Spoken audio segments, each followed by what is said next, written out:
Good day, everyone. I have the honor to present to you our Pecha Kucha presentation entitled Ingenium. Ingenium denoting the ancient Roman word for talent, ingenuity, and skill. This presentation will include some of the prominent arts of the ancient and Roman times. Without further ado, let us begin. And here are the people who have contributed to this presentation.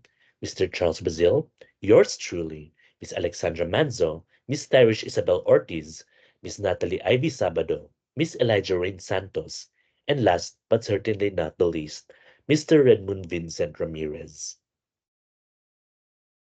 The first section of the presentation is entitled Pigmentum, which is the ancient Roman counterpart of the word pigment or paint. This section features some three prominent paintings, all spanning from the mysterious hand paintings of the ancient tribes of the Far East towards the masterful portraits of the ancient Roman Empire. The Aldobrandini wedding fresco is located in the Villa Aldobrandini, which artist states remains unknown and was constructed in the second half of the first century and was remodeled in the Renaissance. The interior design of the villa consists of the fresco in addition to other painted scenes and architectural elements.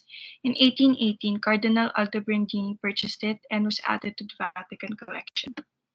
There's been different interpretations of the painting, but the most accepted one is that the painting offers important insights into Roman culture and society by illustrating background of the social conventions and rituals surrounding marriage in ancient Rome. Wall painting from room H of the Villa of Epiphanius Sinistora at Boscaril, Italy, dated from 50 to 40 BCE from unknown artist. This painting depicts a seated woman playing a traditional musical instrument known as guitar. The piece, despite being worn, effectively conveys a time capsule of the past, showcasing the lives of royals of that time. It employs shading techniques, a technique that became extinct in later centuries, showcasing the longevity of ancient Roman paintings and art. This is the Sulawesi cave paintings found in the island of Sulawesi in Indonesia. Archaeologists date the painting as far back as 37,900 BCE and were painted by the first settlers in the archipelago. The piece depicts a cluster of human hands and a bovine animal of some sort painted on the cave wall. Now, as simple as it may look on the surface, as it is just a simple depiction of human hands and an animal, we can only theorize as to what it really signifies. For religion, record keeping, or simply just art, who knows? The mystery of its significance continually boggles the minds of many, even up until today. In this section, we will tackle sculptures representing the Ice Age and the Roman Prehistoric Age. The following masterpieces are considered as proof of life, humanity, and artistic representation of our ancestors who thrived to survive during the prehistoric times.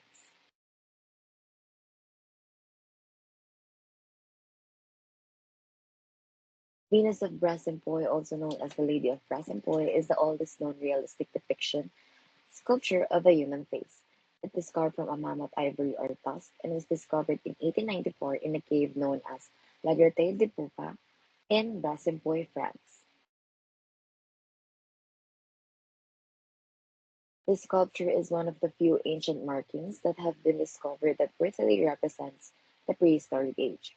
It symbolizes their identity, existence, and proof on how much humankind progressed over thousands of years. It also shows how humans from before smartly used the materials around them to record their life, despite having limited to no sources at all. The equestrian statue of Marcus Aurelius. The statue is an over life-size depiction of the Emperor Marcus Aurelius, elegantly mounted atop his horse while participating in a public ritual or ceremony. A gilded bronze statue, the piece was originally cast using the lost wax technique, with horse and rider cast in multiple pieces and then soldered together after casting.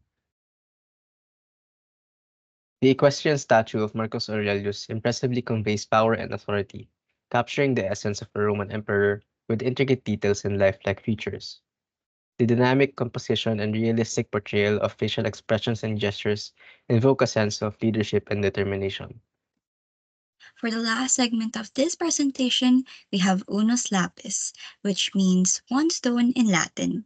With that, this section presents two architectures of the ancient world, from the sophisticated prehistoric stone circle to the ancient ruins of the heart of Rome. The Colosseum, also known as the Flavian Amphitheater, has been around since the Common Era. It stood at the heart of Roman Italy.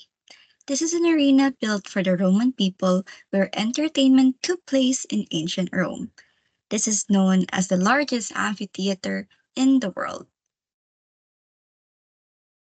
Through time, the Colosseum proved to be one of the most significant architectures in the world by its rich historical significance and cultural heritage.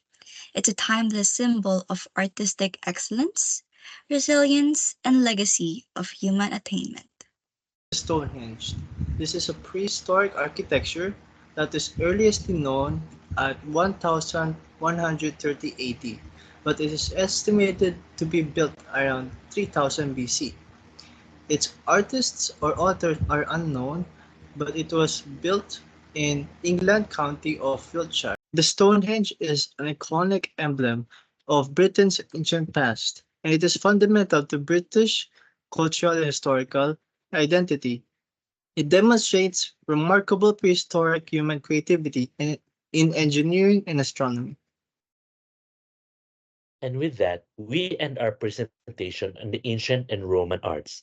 We would like to thank our key persons who have made this presentation a possibility, the names of which you can now see on the screen.